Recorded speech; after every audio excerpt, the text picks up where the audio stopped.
Prince Harry is facing increasing pressure to step down from his position on the board of directors of African Parks, a conservation charity, following the emergence of disturbing allegations of abuse by its armed rangers.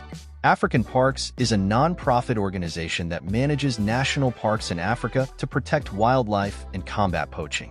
Prince Harry served as the organization's president for 6 years before being promoted to the governing board of directors last year.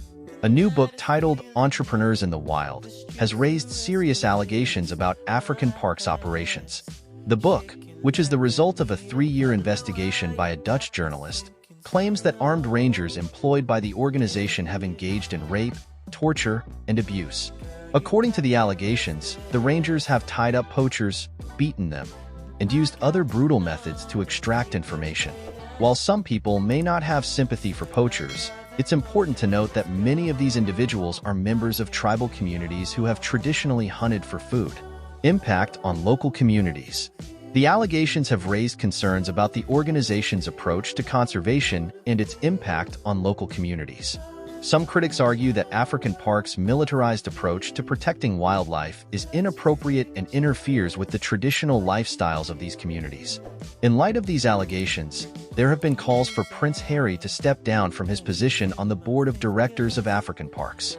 Critics argue that his continued involvement with the organization undermines his credibility as a conservationist and his commitment to human rights. African Parks has denied the allegations and has launched its own investigation.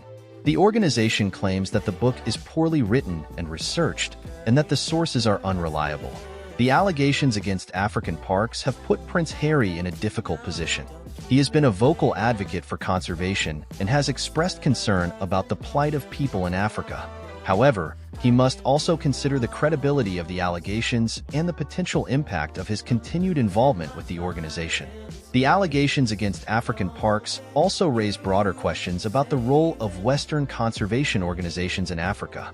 Some critics argue that these organizations often adopt a white savior approach, which can be paternalistic and harmful to local communities. It is important to note that the allegations against African Parks are serious and warrant further investigation. Prince Harry should carefully consider his position on the organization's board of directors and ensure that its practices align with his values.